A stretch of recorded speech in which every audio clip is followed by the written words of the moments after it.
Ողջույն սիրելի հայրենակիցներ, եթերում Նոյան Տապանն է։ Եվ այժմ մենք զրուցելու ենք Գերագույն խորհրդի падգամավոր Ազատ Արշակյանի հետ։ Ողջունում եմ, պարոն Արշակյան։ Բարև ձեզ։ Շատ ուրախ եմ այսօր տեսնելու ձեզ մեր տաղավարում եւ ուրախ եմ, որ մենք զրուցելու ենք։ Շնորհակալ եմ, սիրով մասնակցում եմ ձեր հաղորդումներին։ Շնորհակալ եմ։ Ձեր գնահատականը ինչ եղի ունեցավ Զելենսկի-Թրամփ-Վենս մամուլի համար, տեղական մամուլի համար, ամբողջ աշխարհի համար բաց բանակցություններում, որի արդյունքներում բոլորը, շատերը, շատ վերլուծաբաններ, շատ մամուլի միջոցներ գնահատեցին որպես Պուտինի անվերապահ հաղթանակ։ Պուտինը այնտեղ չէր, բայց ինչու են համարում, որ սա Պուտինի հաղթանակն էր։ Համեցեք։ Մենք դրա անունը կարող ենք ասել գործարքի ձախողում, քանի որ ըստ Ամերիկայի Միացյալ Նահանգների նախագահի գնահատականի դա գործարք է։ Գործարքը ձախողվեց։ Իսկ ներկայացումը հաջողվեց, որպես ներկայացում, որպես դիտարժան արարողություն շատ հաջող էր, բոլորի ուշադրության կենտրոնում է, նրանք երկուսն էլ սիրում են դա, ուշադրության կենտրոնում լինել։ Ուրեմն այդ առումով հաջողված գործողություն էր։ Արդյոք որևէ մեկը հաղթեց, թե չէ։ Ես կարծում եմ, որ հաղթեց եւ Պուտինը, եւ Եվրոմիությունը, որովհետեւ դա քռակողմ միջոցառում է։ Քռակողմ է իրականում 2+2։ Ցավոք սրտի այդպես է ստացվել, քանի որ 3 Ամերիկայի Միացյալ Նահանգների նախագահը հայտարարեց, ասեց, ես ձեր դաշնակիցը չեմ, ես միջնորդ եմ։ Կռվի ժամանակ միջնորդը, եթե կողմնակից չէ, դա դաշնակից չի, դա արդեն հակառակորդի ուժեղի կողմից է, ով որ միջնորդ է, նա ուժեղի կողմից է։ Տվյալ դեպքում կարելի ասել, որ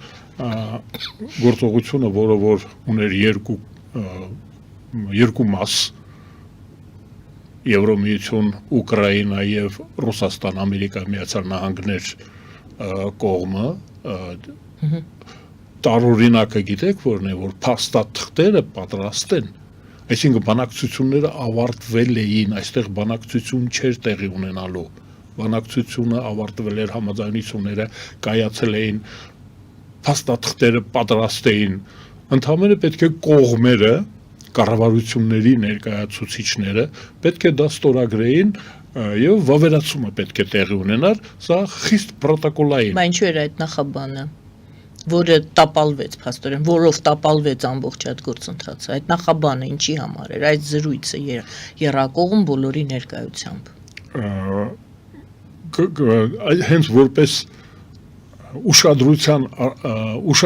հրավիրող երկու կողմն էլ դրա կարիքը ունեն հաղթողի ներկայան, հաղթող լինելու, առաջինը լինելու թերադրողի կարգավիճակայ, օրինակ Ամերիկայի Միացյալ Նահանգների կողմը ընդհանրապես ասում էր, մեզանից առաջ վատ է եղել, ես դա անում եմ, ես խաղաղություն եմ բերում, իսկ վերջում ստացվեց, որ մյուս կողմը Ուկրաինայի նախագահը ասեց, իսկ ես հաղթանակ եմ ուզում, պարտության պայմանով խաղաղություն ես չեմ ուզում, այդպես ստացվեց, դրա համար նախորոք Ամերիկայի Միացյալ Նահանգների կողմից նշանակված միջնորդը խորհուրդ է տվել այդ հանդիպումը չանցկացնել, Քելլոգը, ասել էր, որ չի կարելի այդ հանդիպումն անցկացնել, կողմերը պատրաստ չեն այդ հանդիպմանը, ուզում ասել անակնկալ չկար, անակնկալը կարող էր լինել զուգահեռ տանենք, գույք պարտքի դիմացը, այսինքն գույք խաղաղության դիմաց այդ բանաձևը Եվրոմիությանը եւ Ուկրաինային Ուկրաինայի համար անընդունելի էր, ստանային եւ պարտություն, ստանում էին եւ պարտություն եւ խայտառ եւ գույքն էին կորցնում, Եվրոմիությունը նույնպես այդ Կրիվոյ Ռոգ, այդ տարածքը մինչև Կուզբասի, Մագնիտագորսկի ռուսական իմպերիայի համար դարբնոց դառնալը եղել է դա, Եվրոպայի ամենահարուստ հանքային հարստությունով հարուստ տարածքն է դա, Այսինքն եվրոպացիները նույնպես այդ տարածքի վրա աչք ունեն, նրանք նույնպես փայ են ուզում։ Տեսեք, բավական հետաքրքիր բան էր, Եվրոպան եւ Ուկրաինան դուրս են մնացել բանակցություններից, ռուս-ամերիկյան բանակցություններ են գնում այդ կոնֆլիկտը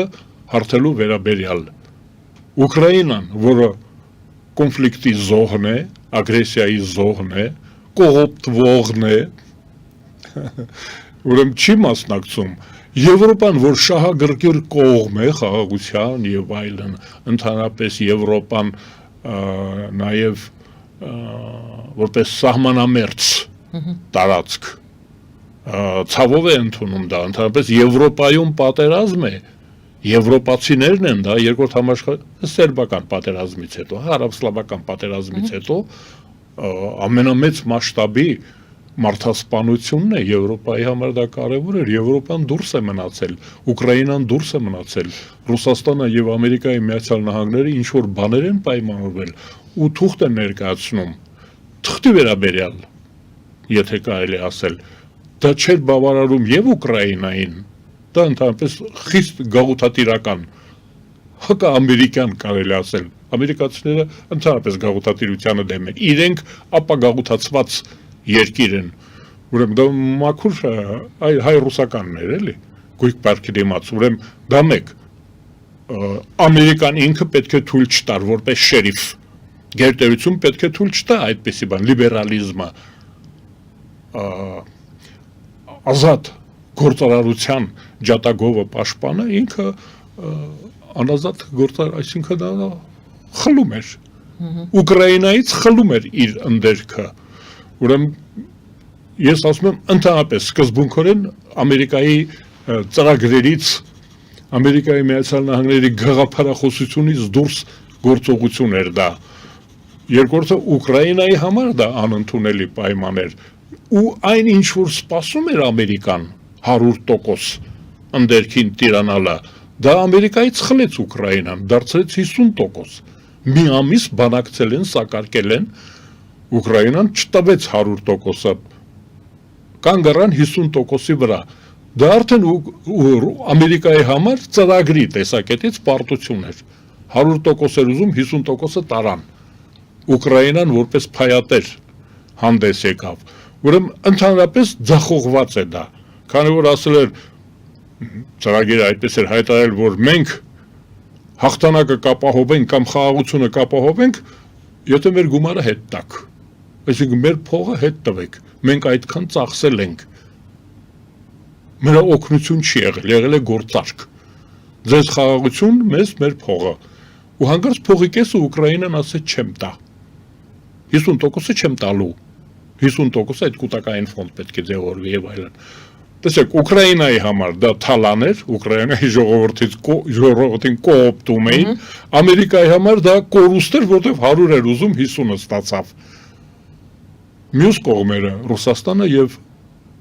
Եվրոմիությունը Ռուսաստանի սահմանադրությունը արդեն որոշակի տարածքների վրա տարածվում է պատկերացնում եք եթե տարածքները այ ինչ որ կա այսօր հողի վրա ինչ որ երկրի վրա այդպես են ասում չէ ինչ որ կա ռազմաճակատում եթե դա արձանագրվի եւ դա դառնա կայուն անձեռնմխելի տարածք, Ռուսաստանը նշանակում է, որ օկուպացված է ռուսական տարածքները, օկուպացված են, չեմ ասում Կուրսկի մասին, այդ 4 նահանգները, որոնք որ արդեն մտել են Ռուսաստանի տարածքի մեջ սահմանադրական տարածքներ են, Ռուսաստանը ինչ էր անելու, որևէ իշխանություն կհանդուրժեր, որ իր երկիրը օկուպացված լինի, փաստորեն ստացվում էր, որ եւ Ուկրաինան է հայտարարում, որ օկուպացված են իր տարածքները եւ այս պայմանագրով խաղաղության պայմանագրով Ռուսաստանը նույնպես դառնում էր օկուպացված տարածք տեսեք ես համարում եմ որ ճիշտ գործողություն տեղի ունեցավ այսինքն խոտան փաստաթուղթը խոտան հարաբերությունները խոտանվեցին ուղղակի չէր կարելի այդպիսի փաստաթուղթ եւ դրա համար գլխավոր խնդիրը ասենք կոնֆլիկտը առաջացավ ինչից գարանտ ով է երաշխավորում ով կարող է երաշխավորել որ Ռուսաստանը կհանդուրժի օկուպացված տարածք Ռուսաստանը կհանդուրժի թե չէ ով կարող է երաշխավորել որ Ուկրաինան մի օր հետ չի ուզի իր տարածքը եթե դա ինքը չի փոխել Ձեր գնահատմամբ այսինքն ստացվում է գործարքը տապալվեց եւ դա հօգուտ Ուկրաինայի էր այդպես եք դուք գնահատում հօգուտ արդարության ընդհանրապես մենք Վերջին հաշվով հօգուտ Ուկրաինայի Ուկրաինայի եւ Եվրոմիության Եվ Եվրոմիության հիմա մի քանի հարց ձեր այս առաջին այդ մտքից դուք ասում եք Ուկրաինայից ուզում էին խլեին եւ այլն անեին դուք անցած ժամանակով եք խոսում բայց չէ որ գործարքը տապալելուց հետո խոսակցություն եղավ կարծեմ հենց նույն Էլոն Մասկը ասեց եւ որքան հիշում եմ Թրամփը նույնպես ասեց մենք գնալու ենք նո աուդիտ բառը չասվեց գնալու ենք մի հատ տեսնենք այդ ոնց է ծախսվել մեր գումարը այսինքն դուք չեք մտածում որ սա դեռ շարունակություն է ունենալու ոչ գործարքի տեսքով այլ պահանջատիրության Միացյալ Նահանգների տեսքով եւ այստեղ գուցեև ավելի այդ գույք պարտքի դիմացից նրանք չհրաժարվեցին եւ չեն հրաժարվելու բայց հիմա արդեն ոչ Ուկրաինայի պայմաններով կփորձեն գնալ տարբերակ է տարբերակներից մեկն է այո այդպես է բայց տեսեք ինչ նորություն կա Ամերիկայի Միացյալ Նահանգների ներքին գործերին Ուկրաինային ներքաշում էին Ամերիկայի Միացյալ Նահանգների ներքին խնդիրների մեջ Զելենսկի դրա համար էր դիմադրում ասում են Պենսիլվանիայում դուք դեմոկրատներին պաշտպանեցիք մեծ շնորհակալություն չհայտնեցիք իրենց ասեցին դուք բան եք արել որ մեր սրտով չի դուք դեմոկրատներին եք աջակցել Հիմա վերադարձրու, այսինքն հիմա դու ասա, շնորհակալություն ասա գովի Տրամպին։ Հիմա նվաստացի օգուտ Տրամպի, այսինքն ցույց տուր, որ մենք ավելի լավն ենք ու ավելի կարևորն ենք ու կոնֆլիկտը հետո Զելենսկին ասաց մի րոպե դուք եք հանձնել Ուկրաինան միայն Բայդենը եւ Օբաման չէին 4 տարի ձեր օրոք է Ռուսաստանը այդպես պահել իրեն այսինքն դրանից էր նրանք հրավիրել էին Զելենսկուն Ուկրաինա նախագահին եւ տեսախցիկները միացրել են որ նա սազը վերցնի Տրամպին գովի իսկ նա ասաց որ դուք ինձ համար միևնույն է ես Ուկրաինայի նախագահն եմ արժանապատվություն ունեմ ընդհանրապես այդ իմաստով Ուկրաինան շահեց հիմա իսկ դրանից հետո լուրջ հայտարարություններ եղել են Տրամպը ասաց որ թող խաղաղություն ուզի հիմա ինքը կռվել է ուզում եւ այնտեղ մի նախադասություն կա ասես դու երրորդ համաշխարհային պատերազմ ես ուզում այսինքն եթե ես այլ բան անեմ Ամերիկայի Միացյալ Նահանգները եթե այլ ձևով մեզ բան ասեց որ ես կարող եմ կուրծք ծեծել բան եւ այլ ոնց որ անում էին նախորդները դեմոկրատները բայց գործ չանեմ բայց եթե գործ պետք է անեմ դա նշանակում է երրորդ համաշխարհային պատերազմ դու դա ես ուզում Իսկ Զելենսկին ասաց ես իմ երկրի անվտանգությունն եմ ուզում դու դա տալիս ես թե չէ եթե չես տալիս չես ապահովում իմ երկրի անվտանգությունը հոյս Սերժ Սարգսյանը չեմ կամ Ռոբերտ Քոչարյանը դա էր ասում եթե դու դա չես տալիս ինչի մասին ենք մենք հիմա խոսում անվտանգությունը ոնց ես ապահովում երրորդ համաշխարհային պատերազմ է ուրեմն երրորդ համաշխարհային պատերազմ Այստեղ մի կարևոր բան տեղի ունեցավ բոլոր դեպքերում, գիտեք, Տիկին Գայանը։ Հիմա այլևս այս պայմաններով նրանք էլ չեն նստի սեղանի շուրջ։ Ուկրաինա պահանջները ավելի կոշտ կլինեն։ Փաստորեն Տրամպը հիմա Պուտինին կզանգի, կասի, պես չի համաձայնվում ուկրաինացին հրեական ծագումով։ Չի համաձայնում։ Մեղմացրեք, ինչ-որ բան փոխեք, օրինակ ավտոնոմիա եւ այլ։ Ես կարծում եմ, որ նաեւ մեր հայրենակիցն է այնտեղ մասնակցում դեսպանահայ է, էթնիկ, ուրեմն մենք ինչ-որ իմաստով պետք է այդտեղ մասնակից լինենք։ Այսինքն Ուկրաինան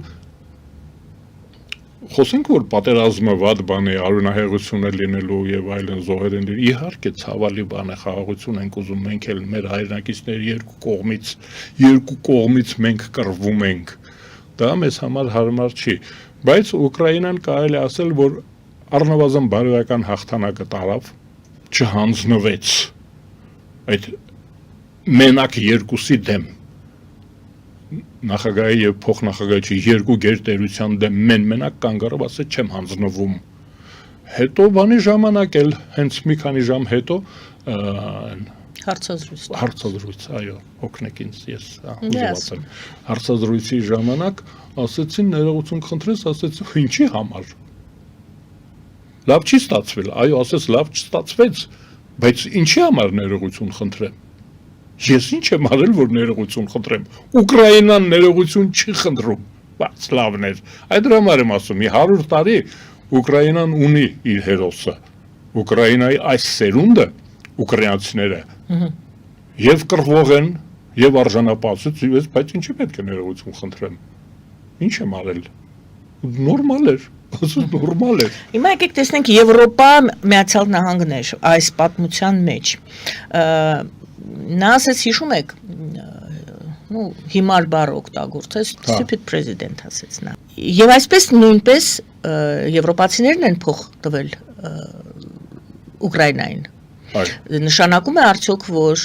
Թրամփը ասում է, որ ով որ քեզ փող է տվել, նա հիմար է, պետք չէր տալ, պետք չէր զենք տալ քեզ, այդ երկու շաբաթում հարցը կլուծվեր։ Եվ նշանակում է արդյոք, որ այստեղ, քանի որ հենց անմիջապես եվրոպական երկրները եւ Ֆրանսիան շատ երկրներ, Գերմանիան, բոլորը իրենց աջակցությունը հայտնեցին Զելենսկուն, նշանակում է արդյոք, որ Թրամփը ոչ միայն իդեմս Զելենսկի, նա նաև եվրոպացիներին ասեց այն ինչ որ Զելենսկուն, ասեց դու պատրաստ ես խաղաղության, գնա։ Այո, այդպես ասաց, բայց պատասխանը ստացավ։ Կանադան, Բրիտանիան իրենց համերաշխությունը հայտնեցին Ուկրաինային, անգլոսաքսոնները, Կանադան եւ Բրիտանիան առաջինը զանգեցին, խոսեցին Զելենսկու հետ, ասացին, որ մենք ձեր կողքի, իսկ Իտալիան լոյալ, հանդուրժող եւ տիկին էր, լավ էր որ Իտալոհին, ասաց որ հավաքվենք, տեսնենք ինչ է կատարվում։ Երբեմն այդպես ստացվում է, ուզում են Չեռնամիրդինի բան, ուզում էին ինչ-որ բան, մի ուրիշ բան ստացվեց։ Պարակտության խնդիր կար, որ պետք է պարակտվեր, անգլոսաքսոնները, ասենք Ավստրալիա, բան պետք է անցնեին Ամերիկայի կողմը, Եվրոպայի մի մասը պետք է դե ժլատ են, չէ, ինչի փող ծախսենք։ Հիմա Ուկրաինան քանի քառակուսի կիլոմետր տարածք կունենա դա ում է հետաքրքրում եւ այլն, չէ, բայց պարզվեց որ այդպես չէ, Եվրոպան համախմբվեց, նախ գլխավոր տերությունները, յոթնյակի գլխավոր տերությունները, Ճապոնիան, պատկերացնում եք Ճապոնիան հեռավոր արևելքից իր համերաշխությունը հայտնեց, ստացվում է յոթնյակից միայն Ամերիկայի Միացյալ Նահանգները մնացին մենակ։ Նրանք բոլորը իրենց համերաշխություն են հայտնում եւ ցավալի է որ նշանակում է արդեն ասացին որ դեռ մի տարի աչքի առաջ ունեցեք որ պատերազմը կշարունակվի մի տարի ուրեմն հայհոյել չարժեր եվրոպացիներին հայհոյեց որ ասեց հիմարություն է ձեզ փող տալը մոտավորապես դա ասեց մենք հիմար չենք որ ձեզ փող տանք դա հաճելի էր ամերիկացիների համար իր ընտրողներին ինքը նվեր, ասեց որ մենք ձեր փողերը չենք բաշխում ու ով որ տալիս է դա էլ հիմար է։ Իսկ նրանք հիմա ասում են որ վերջում կհաշվենք փողերը։ Մի քանի տրիլիոն դոլարի ունեցվածք կա ընդերքում Ուկրաինայի, աշխարհի ամենամեծ սևահողը ամենալավ հողը գյուղատնտեսության համար Ուկրաինան է։ Տեսնենք Ուկրաինան ում դաշնակիցը կլինի, այսինքն ում է պատկանելու այդ ռեսուրսը, ապրանքի վերածեցին։ Այդ Թրամփի ամբողջ խոսակցությունը ասում է մենք գործ ունենք գույքի հետ։ Այ գործարք։ Ոչ թե բանակցություններ, ոչ թե խաղաղություն, այլ գործարք եմ անում, ես առնում եմ։ Ես փողը տվել եմ 300 կամ չգիտեմ քանի միլիարդի միջոցից Իլարիոնովը հաշվեց, ասեց 60 միլիարդ եք տվել։ 60 միլիարդ եք տվել, այդ 500 միլիարդ մի ասեք, մի հատ զրո հանեք։ Հիմա ինձ թվում է, որ ձախողում էր, եթե հաշվի չառնենք այն, որ Ամերիկայի Միացյալ Նահանգների ընտրողները գոհ են, որ Տրամպը փողերը հետ է ուզում, իրենց փողերը հետ է ուզում։ Իսկ ինչն է կորցնում, թանկից էժան կա, ասում են, չկա չէ թանկից էժանը։ Էժան բանը միշտ չի, որ ամենանպատակահարմարն է լինում։ Ես կարծում եմ, որ մենք հետաքրքիր տարի ենք անցկացնել։ Ընդհանրապես եկեք, ես չգիտեմ, ձեր օրակարգում կա, այս շաբաթ շատ ծանրաբեռնված էր մենք հայերս մի քանի իրադարձություն տեղի ունեցավ։ Այդ Գյումրիում Եվրա դաշինքը։ Պատկերացնում եք, դա շատ հետաքրքիր երևույթ է։ Հետաքրքիր է դառնում, տարին մեզ համար հետաքրքիր է։ Շատ ողջունելի։ Ուղղակի լուրջ բան տեղի ունեցավ։ Եվրա քվեի կողմնակիցները 4 կուսակցությունները ստորագրահավաքը կազմակերպած հասարակական կազմակերպությունները Խուրշոդյանը եւ Արմինե Մարգարյանը նրանք 4 կուսակցությունների հետ միասին 3 կուսակցությունների հետ միասին հիմա միացան Գյումրի իմիջիայլոց Գյումրին խորհրդանշանակն է քայլելով Գյումրիից եկան չէ նոր իշխանությունները Գյումրիից հիմա դա ոչ միայն դրանով է խորհրդանշական իհարկե Գյումրին, բայց նաև Գյումրիից դա խորհրդանշան է։ Լավ։ Հիմա երկրորդ քայլարշավն է սկսվում Գյումրիից եւ սա տարբերություն կա։ Ապաքրեականացում է տեղի ունենում։ Աբսուրդ է, բայց Գյումրին գուցե քրեական իշխանության տակ էր։ Անընդհատ մի քրեականը գնում էր, մյուսն էր գալիս։ Այսինքն այնտեղ այլընտրանք չկար։ Հիմա այլընտրանք է առաջարկվել եւ ձեր գործընկերն է տեխնացուն Լևոնը։ Ուրեմն դա մեկ, երկրորդը ես նույնպես համարում եմ կարևոր։ Ասելով ասպարեզ ակումբի լրագրողական ակումբի ղեկավարն է նա։ Դա ձեր գործընկերն է։ Դուք իշխանություն։ Ձեզանից չենք պրծնում։ Նիկոլ Փաշինյանն անկախ լրատվամիջոցների արկայությունը դա երկրի առողջության ցուցանիշ է։ Այո, սանիտարն է մեր բժիշկն է։ Եվ այո, առողջացնող հատկություն ունեն լրատվամիջոցները, հենց որ այդպես բացասական միգն է հատել։ Ես դրական է, ես դա բարեկամաբար ասացի։ Ես իհարկե 4-րդ իշխանության կողմնակիցն եմ եւ խոսքի ազատությունը նախ եւ առաջ խոսքի ազատություն, այ ամեն ինչից առաջ խոսքի, եթե խոսքի ազատություն չկա, մտքի ազատություն չկա, դա է։ Հաջորդը մտքի ազատությունը Գուրգեն Սիմոնյանն է, այդ իրենց կուսակցության իմիջիայլոց հետաքրքիր անուն է կուսակցությունը շնորհապետական։ Դա հեշտ է հապավումների, որ ասենք բոլոր դեպքերում հնչեղ է լինում, հայտարարեց ասաց, որ քաղաքական կուսակցությունների մասին օրենքը պետք է փոխվի։ Այսինքն դա նույնպես հայտ էր, համաժողով անցկացրեցին, դա ինչով է, գործիքը, որով որ մենք կառուցում ենք պետություն, դա պետք է լավը լինի։ Ուրեմն Ամերիկա օվկիանոսից այն կողմ այդքան հետաքրքիր սկանդալային Ես մեր երկրում նույնպես ես համարում եմ, որ մենք քաղաքականացնում ենք այդ երկու գործողությունները Գյումրիում եւ Երևանում հուսադրող են, որ այս տարին սկսել ենք լինելու է նաեւ Հայաստանի Հանրապետության առողջացման այդ դիագնոզ, այդ ախտորոշումը գտել ենք ապաքրեականացնել երկիրը եւ քաղաքականացնել։ Գուրգեն Սիմոնյանը առաջարկեց քաղաքականացման ծրագիր կուսակցությունների եւ ընտրությունների մասին օրենքը արդեականացնել, իսկ արդեականացնելը կուսակցությունների եւ ընտրությունների մասին օրենքը նշանակում է սահմանադրությունը արդեն դրանից հետո կկառուցվի։ Պատկերացնում եք, մենք ընդհանրապես սահմանադրությունը որտեղից ենք սկսում։ Որտեղից ասենք, ասենք ֆինանսների նախարարություն, բանկ, կենտրոնական բանկ չէ,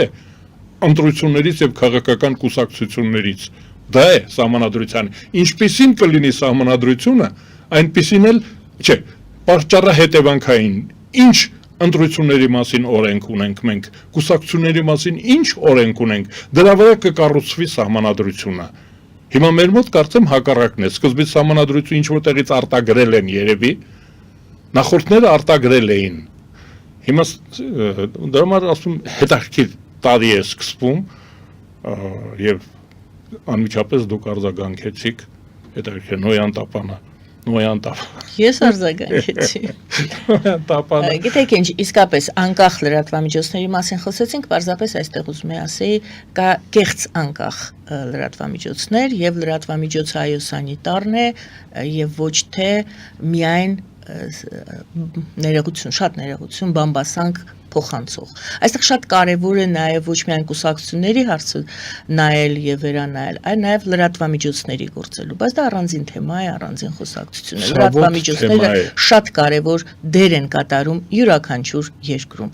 Նույն Միացյալ Նահանգները, տեսնում եք, Բայդենը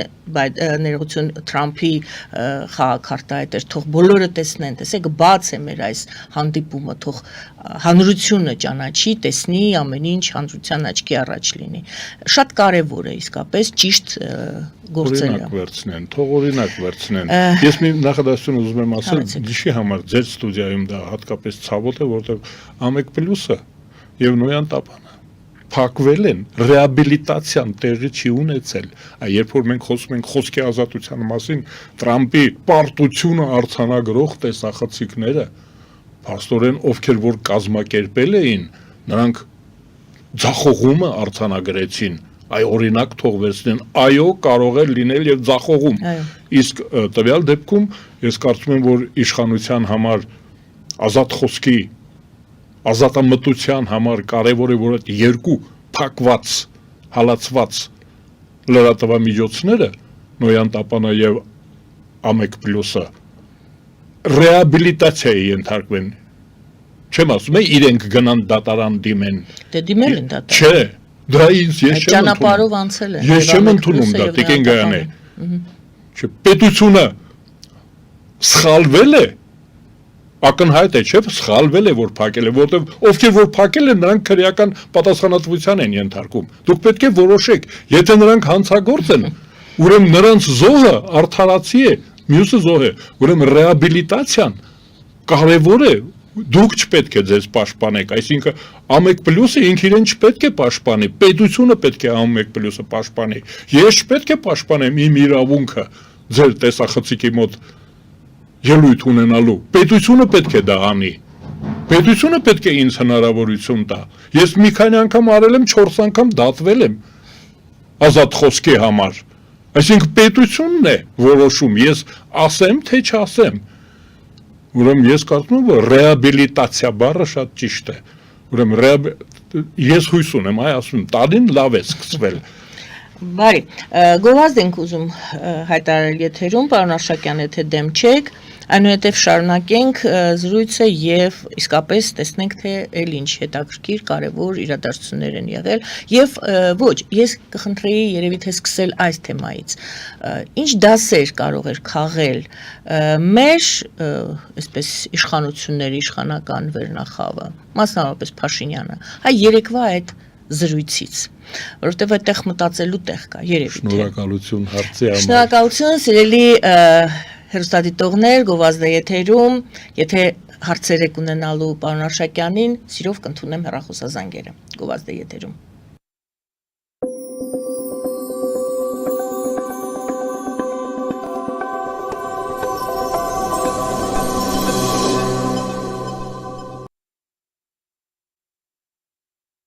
Սիրելի հայրենակիցներ, հիշեցնեմ, որ մենք Գերագույն խորհրդի պատգամավոր Ազատ Արշակյանի հետ ենք զրուցում։ Պարոն Արշակյան, մինչ գովազդը հարցս հետևյալն էր։ Ինչ որ դասեր կարող էին քաղել մեր իշխանության ներկայացուցիչները, մասնավորապես նույն Փաշինյանը, որը եւ Վենսի հետ է հանդիպում եւ զրուցում, ու չգիտեմ Թրամփի հետ նրան կհաջողվի զրուցել թե ոչ, բայց նման իրավիճակում կարող է եւ Փաշինյանը հայտնվել։ Փաշինյանը եւ մեր իշխանությունները արդեն հայտնվել են այդ վիճակում եւ ես պետք է ասեմ, որ իրենց լավ չեն պահել։ Այ պետք է օրինակ վերցնեն Ուկրաինայի նախագահից, համ կորցրեցինք գույքը, համ կորցրեցինք Արցախը, համ էլ արժանապատվությունը, համ նվաստացանք, համ էլ պատերազմ ստացանք, դա ասել են ուրիշները, ես կրկնում եմ, հիմա մոդա է ասել, Չերչիլն ասեց, այդ Մյունխենյան խաղաղության, խաղաղարարության։ Նացիստներին խաղաղացնում էին, հանձնեցին Եվրոպայի մի մասը, Չերչիլն ասաց, որ համ պատերազմ կստանաք, համ էլ ամոթ կստանաք։ Ես ուզում եմ ասել, որ շատ լավ օրինակ էր, ընդհանրապես բոլոր դեպքերում հարկավոր է արժանապատիվ լինել եւ ազնիվ լինել, ազնիվ եւ արժանապատիվ։ Այ մենք հիմա այդ երկընտրանքը, որ անդադ կա, հիմա շատ մոդա է վարձու, այ մի քիչ առաջ խոսքի ազատության մասին ենք խոսում, վարձու խոսքել կա էլի, այսինքն մարդը, ու գիտեք հետաքրքիր է, այ համացանցում մարդիկ տեսախցիկի առաջ խոսափողով հատուկ կարծիք են հայտնում, խոսում են, վիճում են, ասում են հարկավոր է բան անել, հետամնաց լինել, որտեղ դե մենք շրջապատված ենք հետամնացներով, որտեղ որենք այնտեղի հագուստը հագնենք եւ այլն։ Հետո գալիս են համացանց ազատ խոսք կա որտեղ այնտեղ արդեն իրենց կարծիքն են գրում։ Այ ես ուզում եմ, որ իրենց կարծիքը իրենց լինի, դուք ձեր չորրորդ իշխանությունը բան ունի, վերջում միշտ հիմա էլ կարծեմ կա, ես այն ժամանակվանից եմ հիշում, որ հեղինակի հետ կարող է եւ մենք համաձայն չենք։ Հեղինակի կարծիքը խմբագրությունը կարող է չկիսել։ Կարող է չէ, պարտադիր չէ, որ կիսի ընդհանրապես նա կիսելու հետ Շատ ոչ մի առնչություն չունի։ Հեղինակի կարծիքը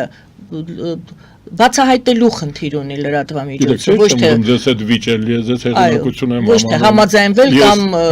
հետը վիճել։ Տիկինգյանի ես ձեզ հեղինակություն եմ համարում, դրա համար սիրով ձեր հրավերները ընդունում եմ եւ հետո գնում տունել իմը չէ, ես ինձ չեմ նայում, որտեղ շատ վրիպումներ ունեմ, նեղվում եմ դրանից։ Բոլորն են այդպես, բոլորը խուսափում են։ Ձեր հաղորդումները ես նայում եմ, ուրեմն դա ասեմ, բանեմ հաջողան, ուզում եմ հաջողանալ ձեզ։ Ուրեմն ես դա շուռ եմ տալի, մարդիկ ելույթ են ունենում, կարծիք են հայտնում,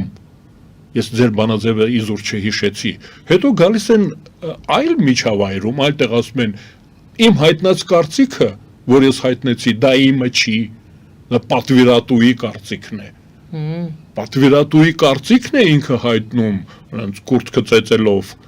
հետո գալիս է համացանցում, ասում է, դա այդպես չի, ես ուրիշ բան, ու եթե ուշադիր լինեք, գլխավոր խմբագրեր կան, լրագրողներ կան, որ հենց ելույթ ունելուց հետո գալի ասում են, այդ ինչ որ ասում է, դրա վրա ուշադրություն մի դարձրեք, ես այլ կարծիք ունեմ։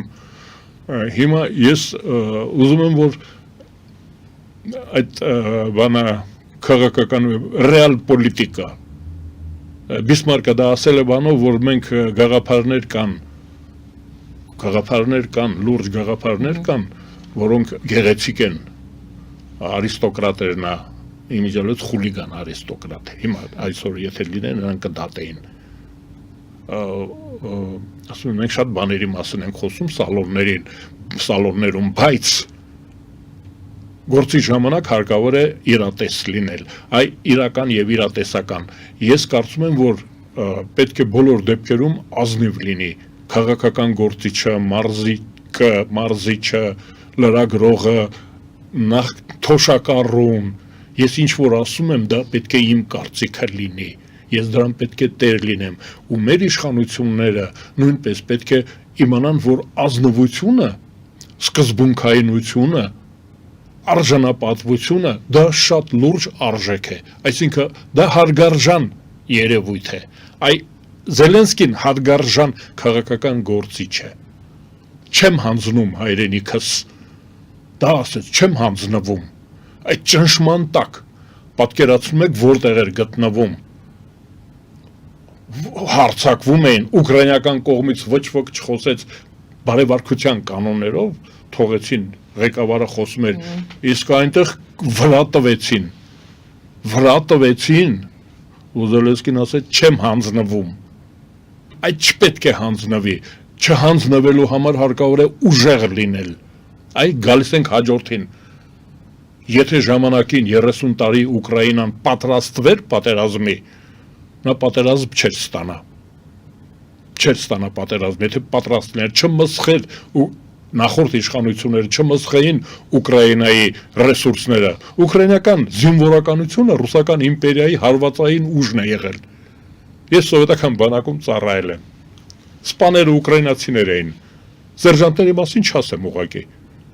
Այսինքն հիմա Հայաստանի Հանրապետությունը այս Երևանի խանությունը ուկրաինական բանակն է պարսիկներից խլել։ Պասկևիչը ուկրաինացի էր։ Այսինքն ուկրաինացիները կռվել գիտեն, այդ պատրաստվեին պատերազմի։ Պատերազմը չէին ստանա։ Հիմա դուք ասում եք մերոնք պետք է իմանան մենք ենք մեզ պաշտպանելու։ Եթե մենք մեզ պաշտպանեցինք, մեր ռեսուրսները, նյութական ռեսուրսները, ֆինական, քաղաքական, դիվանագիտական ռեսուրսները օգտագործենք մեր երկրի անվտանգության համար, մեր վրա չեն հարձակվի, ով որ հարձակվի, խիստ կպատժվի եւ ասում եմ Զելենսկին դահլիճից դուրս եկավ, արդեն զանգեցին իրեն։ Բրիտանիայի եւ Ֆրանսիայի ղեկավարները զանգեցին, կան ասեցին մենք քո կողքին ենք։ Այնց դա է կարևորը, որ նա թիկունք ունի։ Այո, մենք էլ ունենք թիկունք, եթե մենք ազնիվ ենք, եթե մենք արժանապատվություն, դա մենք այդպիսին ենք, Homo sapiens այդպիսին է, լավը ու վատը տարբերում է իրարից, ափսոսում է լավի կորուստին։ Եթե լավն ես, չեն ուզում որ դու կորես։ Այլ կերպ ասած, վերադառնանք ամենաառաջի իմ հարցին, որ շատերը ասում են Պուտինը հաղթեց, փաստորեն ինչու՞մ հաղթեց, եթե անգամ հաղթեց Թրամփին պոկեց Եվրոպայից, ճեղքեց Եվրոպա Միացյալ Նահանգներ փոխհարաբերությունները, Թրամփին հաղթեց, որ իրենով ցույց տվեց, որ Թրամփը Պուտինի կողքին է եւ պոկեց Զելենսկիին պոկեց Թրամփից։ Տիկին Գայանե, եթե մենք ընդունենք, որ ռուսական իմպերիան, ես կարծում եմ, որ փառավոր ռազմական, քաղաքական, մշակութային արժեքներ կրող ռուսական իմպերիան գնաց մտավ Թրամփի թևի տակ, ուզում եք ասեմ փեշի տակ, ավակ եղբոր հայրաբար գնաց կանգնեց կողքին։ Բայց երեք չառաջ օրը հայհոյում էիք այդ ամերիկոսներին, անգլոսաքսերին, այդ իրենց սիրած խոսքն է։ Բայց հիմա գնացիք այդ չար անգլոսաքսերը։ Հիմա ինքը չի, ինքը պետք է Ուկրաինայի հետ բանակցեր եղբայրաբար։ Ասել այդ ռուսալեզուներին։ Ես կարծում եմ Ռուսաստանի հաղթանակը չէր գործարքի ձախողումը։ Գործարքի ձախողումը դա այդ երկու կողմի պարտությունն էր։ Բայց Թրամփը հայտարարել չի ասեց, որ ես քո դաշնակիցը չեմ, Ուկրաինա, Եվրոպա, ես ձեր դաշնակիցը չեմ էլ թողնում գաք։ Նրանց գործարքը ռուս-ուկրաին ամերիկյան գործարքն է ձախողվել։ Հիմա ոնց կարող է պատահել, եթե գործարքը ձախողվել է, կողմերից մեկը ձախողվածներից հաղթել։ Ես կարծում եմ, որ Ռուսաստանի համար էլ շատ ծանր կորուստ էր։ Խաղաղությունը Ռուսաստանին անհրաժեշտ է։ Դրանից մեկ օր առաջ Ամերիկայի Միացյալ Նահանգների նախագահ Տրումփը 1 տարով երկարաձգեց պատժամիջոցները Ռուսաստանի դեմ։ 1 տարով այդ բանակցություններից առաջ, բանակցություն չէին դրանք, բանակցությունը ավարտվել էր, դա պետք է լիներ հաստատումը, իրավական տեսք պետք է տային, ուրեմն դրանից մի ժամ առաջ ստորագրեց, որ պատիժները շարունակվում են, հիմա շահեց Ռուսաստանը, պատժամիջոցներ ստացավ շահեց, ուզում ասել, որ իզուր տեղը այ արժանապատվությունը կորցրեց, Երերը ծեր ինչ այս ուկրաինացի չեմ տալիս, համաձայն չեմ, ոչ քեզ հետ եմ համաձայն, ոչ էլ քո պապայի հետ։ Որովհետև երաշխիքներ եմ ուզում։ Ոչ էլ ուզում եմ երաշխիք, չեմ ուզում կկռվեմ, ասեց կկռվեմ։ Բարի, մեկ այլ թեմայի կուզենայի հասցնել անդրադառնալ, ահա հեռախոսազանգ եղավ, ընդունենք հեռախոսազանգ, այնուհետև։ Համեցեք, այո, բարև ձեզ։ Լսում ենք ձեզ։ Ես ուզում եմ մեր նախկին պատգամավորին ասեմ, որ այդքան պաշտպանում է Զելենսկին։ Ահա։ Զելենսկին 5 տարի առաջ պարզ ասեց, Ղարաբաղը Ադրբեջանի տարածք է։ Ամբողջ աշխարհը շահեր է։ Ուղղակի զարմանում եմ, էլի կիրթ մարդ, դեպուտատ մարդ։ Հասկանալի է, Զելենսկու դիրքորոշումը Արցախի հարցում ոչ հայանպաստ էր, ասում է հեռուստադիտողը եւ հարցնում է ինչու է Զելենսկուն պաշտպանում այդ դեպքում։ Ես արժանապատվությունն եմ պաշտպանում, ես արդարությունն եմ պաշտպանում, ես սահմանների անձեռնմխելությունն եմ պաշտպանում, ես պաշտպանում եմ թույլի իրավունքները, ուժեղը չպետք է հարձակվի թույլի վրա, ես դա եմ պաշտպանում, իսկ Ղարաբաղի հարցում թող մի պետության անուն տա, որը որ Նագորնի Ղարաբաղը ճանաչում է Ուրուգվայի կազմում, կամ որտեղի կազմում, Լենին Աթաթուրք պայմանագրով 1921 թվականի մարտի 16-ին Ղարաբաղը հանձնվել է Նախիջևանի հետ, Ադրբեջանին, ու այդ պայմանագիրը չեղյալ չի համարվում, ասեմ, որ Ղարցն ու Արաքսից այն կողմել Թուրքիային հանձնվել է, աշխարհի բոլոր պետությունները դա ճանաչում են, այդ թվում եւ Հայաստանը, Զելենսկու վրա մի գցեք, Զելենսկին կռվում է հիմա, Ուկրաինան կռվում է, եւ նա առանձնապես բծախնդիր չի մեր զգացմունքների հարցում։ Պարոն Աշակյան, այստեղ հարց է բարձրանալու, ձեզ պատասխանելու են, որ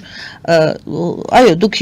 հիշատակեցիք այդ Լենին-Քեմալ եւ այլն Մոսկովյան պայմանագիր, բայց ասացին, որ Խորհրդային Միության օրենքներով Լեռնային Ղարաբաղի ինքնավար հանրապետությունը անցկացրեց հանրաքվե իր տարածքում եւ անջատվեց։ Ինչու չի հարգվում այդ իրավունքը հանրաքվեով անկախանալու իրավունքը եւ ինչու է, եթե Խորհրդային Միության օրենքներով դա նախատեսված էր։ Այդ հարցը մի հատ ձեր կարծիքը այդ հարցի շուրջ եթե ունեք։ Եթե շատ կարճ ասեմ, Եվրոպայի անվտանգության համագործակցության կազմակերպության ստեղծած Մինսկի խումբը եւ նրա համանախագահները հենց կոչված էին հարգելու եւ պաշտպանելու ազգերի ինքնորոշման իրավունքը։ Ազգերի ինքնորոշման իրավունքը աշխարհի բոլոր պետությունները ճանաչում են, բայց ինչ չափով են դա պաշտպանում, ինչ չափով են դա հարգում, դա առանձին հարց է։ Օրինակ սովետական միությունը չի հարգում ազգերի ինքնորոշման իրավունքը, չի հարգել։ Շատ հետաքրքիր բան կա, Լենինը ունի իր լուրջ աշխատությունը ազգերի ինքնորոշման իրավունքի մասին։ Եվ մեր Վահան Տերյանը օգտվելով հենց Լենինի պատվերով գրել է Թուրքահայաստանի հայերի ինքնորոշման իրավունքի մասին։ Ուրեմն ինքնորոշման իրավունքը ճանաչելուց հետո սովետական միության ղեկավարը ասաց, որ ժամանակավորապես Հայաստանի շահերը չենք ճանաչում, հայ ժողովրդի շահերը չենք ճանաչում, զիջում ենք, հանձնում ենք Հայաստանը, հանձնում ենք Թուրքիային, որպեսզի հետագայում այդ երբ որ կստեղծվի Թուրքիայի սովետական հանրապետությունը, հետո Պարսկաստանի սովետական հանրապետությունը, կստեղծվի Հունգարիայի սովետական հանրապետությունը, Գերմանիայում արդեն, Բավարիայում արդեն կա գերմանական հանրապետություն, ամբողջ աշխարհը կդառնա սովետական, այն ժամանակ էլ կարևոր չի լինի Նագորնի Ղարաբաղը Ադրբեջանի կազմում է, թե Պարսկաստանի կազմում, թե Հայաստանի կազմում, բոլորդ միասին կլինեք սովետական Ռուսաստանի կազմում եւ նորմալ կլինի, դա ես ասում եմ արմատը, բայց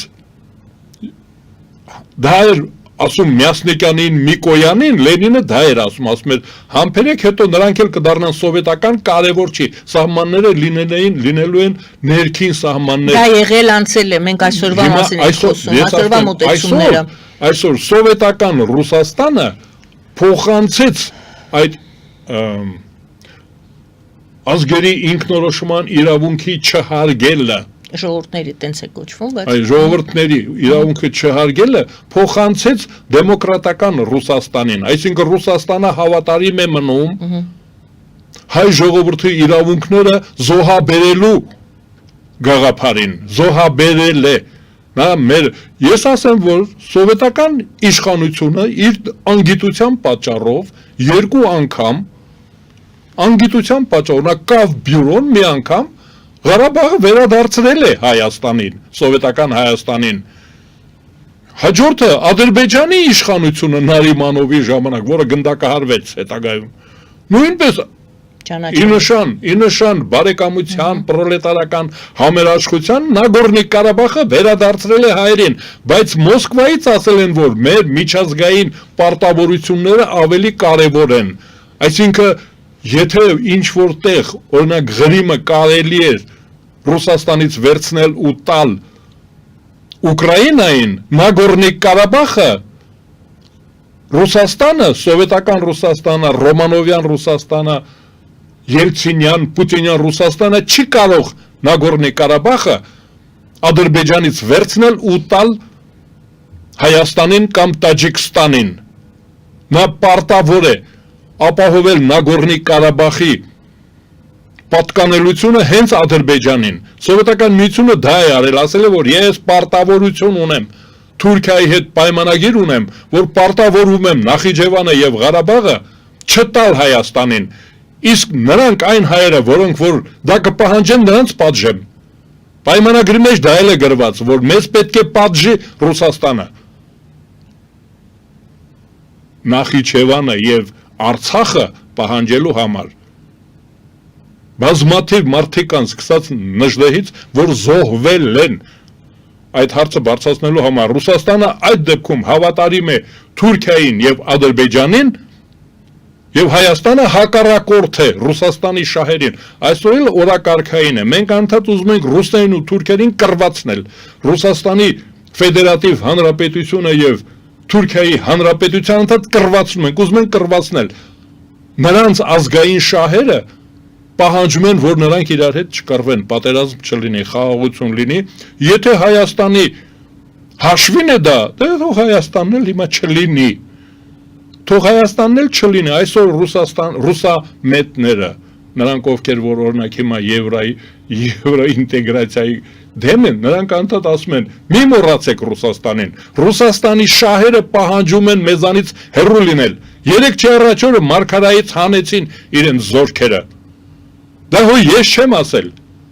Իրենք հանեցին, հեռանում են Հայաստանից։ Մի տարի առաջ Շուշիից հանեցին իրենց զորքերը։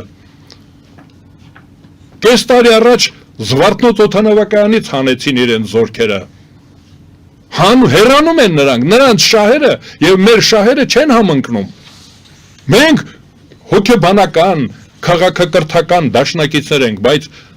քաղաքական դաշնակից չենք Ռուսաստանի հետ։ Նրանց շահերը չեն համընկնում մեր շահերին։ Վաղը մյուս օրը Գյումրիի բազայից են հեռանալու։ Ես Գերագույն այդ որ ասում եք դեպուտատ բանով ասեց էլի։ Նախկին պատգամավոր։ Նախկին չէ, ասակ արհամարական բան դրեց դրա մեջ էլի։ Հերվից էր, էլ ձայնը հերվից է գալիս։ Հարգալից պետք է լինել մեր պետության ինստիտուտներին։ Հայաստանի Հանրապետության ազգային ժողովը հարգարժան ինստիտուտ է։ Պատգամավորը անկախ նրանից դահով պետք է ինստիտուտը հարգել։ Ուրեմն ես մասնակցել եմ բանակցություններին պաշտպանության հանձնաժողովում էի, որ ռուսները գնում էին զենքնել հետները տանում էին 1990 թվին։ Նրանք պայմանագիր են ստորագրել ռուսները ամերիկացիների հետ, որ 14 հանրապետություններից զորքերը հանում են ու հանել են։ Նրանք գնացին խնդրեցին, ասեցին մի կտոր թողեք։